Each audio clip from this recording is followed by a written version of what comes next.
Alright, so in this video we're going to talk about the absorption spectra of octahedral and tetrahedral complexes. So we're also going to talk about the Orgel diagram.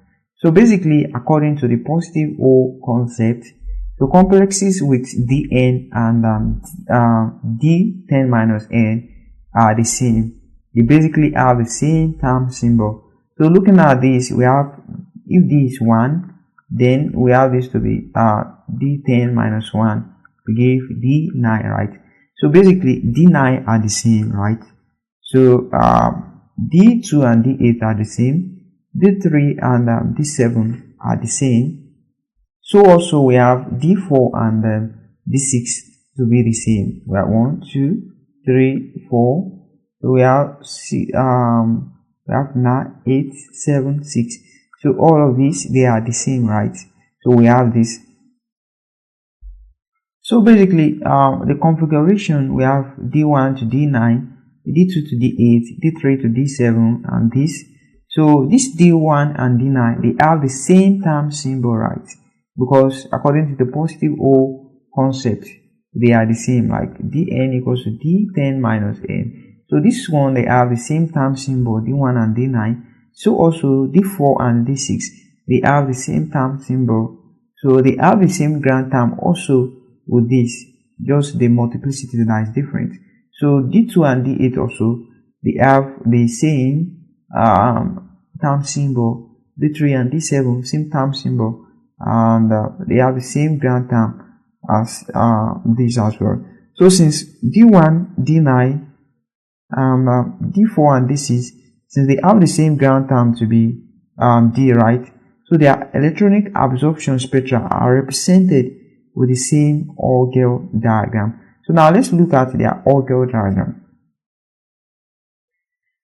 Alright, so basically this is the Orgel diagram for D1, D9, D4 and D6. So basically recall that we said that in positive O concept, right? In positive O concept, we said that terms like configurations with the same term are grouped together. No, positive O concept is this, basically, right? 10 minus n. And so for D1 and D9, right?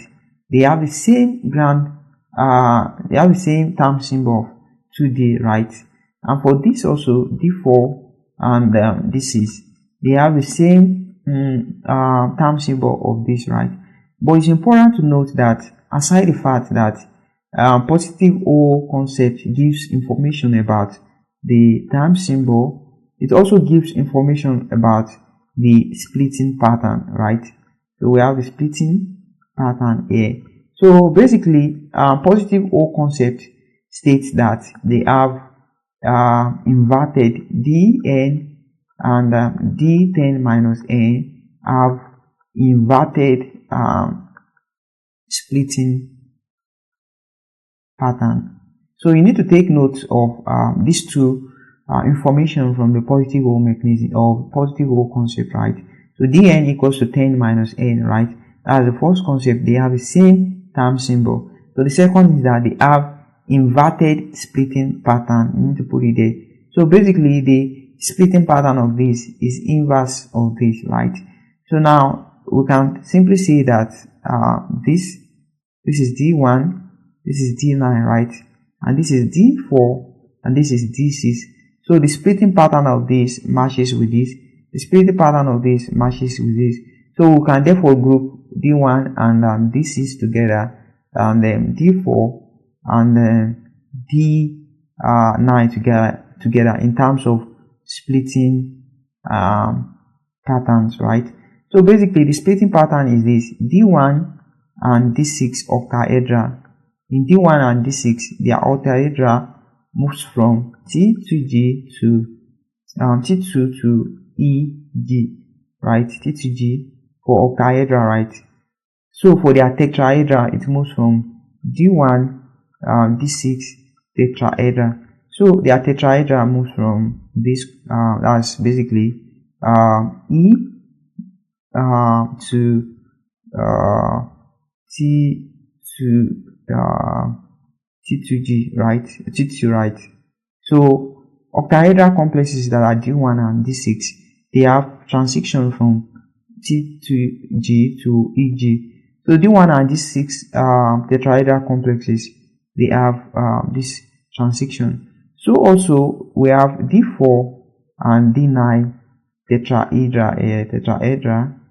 So we have a tetrahedral, and we also have D4 and D9 octahedral. So we'll be able to see that for E to T to G, that is for D1 to D1 D6 tetrahedral, and D4 D9 octahedral, though in this case it's going to be EG to T to G, right? And we'll also be able to see this. So one thing I will advise you is to know this in your head, the Orgel diagram. Try as much as possible to know it in your head.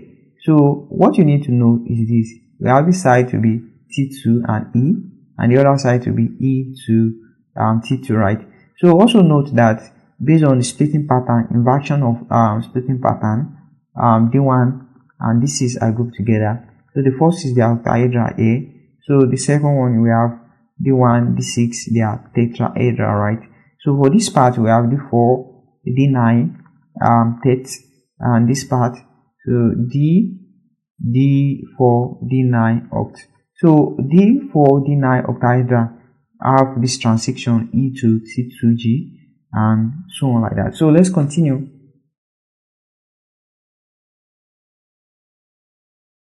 So in summary, we can actually say that D1, D6, and D4 and D9 in this configuration, there are only one possible transition from the ground state. So for D1 and D6 octahedral, the only possible transition is T to G to EG. For D4 and D9 tetrahedral, we only have it to be T to E, right? Also for this part, we have T1 and D6 tet.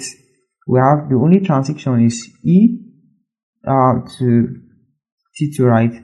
And for D4 to D9 and D9 octahedral, so the only possible transition is EG to T to G, right? So there's only one possible transition, right? So, and this one transition will give rise to one absorption band. So only one absorption band as well.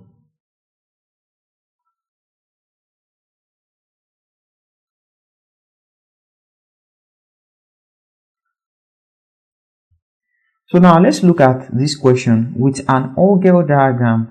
Represented with an Orgel diagram, the splitting pattern in this. So basically, let's calculate the oxidation number. We have this to be T1 plus 6 oxygen, 0 to give plus 3. So basically, titanium A is 3 plus, right? So this is basically we have Ti to be 22, but the configuration is AR 4s2 3d2. So but Ti3 plus is going to be AR, we have 4s0 3d1. So basically this complex is D1 configuration, right? So now let's also see this. We have this to be Cu plus 6 0 to give plus 2, right? So therefore we have Cu to be equals to plus 2. So Cu is 29 electrons, right? So that's basically AR 4s2 3d9, right? So for Cu2 plus is going to be AR 4s0 3d9. So basically this is also 3d9, right? So the first thing you need to do is to find the configuration. So after obtaining the configuration, the next thing you need to do, go back to the positive O concept or the O formalism. So recall from the O formalism, we say dN equals to D10 minus n, right? So basically D1 equals to D9, and so basically they have the same term symbol, right? So that's 2D. So we have this to be the same term symbol, right? We have the same term symbol. So now let's look at the splitting pattern. So basically on the Orgel diagram, we have Orgel diagram to be this. So we have this to be T2 and this to be E, right? And this to be E and this to be T2, right? So something more or less like this. So recall that also the second point in the O formalism is that they have inverted splitting pattern. So they have same term inverted splitting pattern, right? So the next thing we therefore need to do is that, so we have D1 octahedral A, and we have D9 tetrahedral A. So we have D1 tetrahedral A and we have D9 octahedral A. So now the question says represent with an Orgel diagram the splitting pattern in this, right? So how many electronic transitions are possible? So for the D1, the possible electronic transition in its octahedral, basically in all of them, only one transition is possible. But we are going to like elaborate the stuff.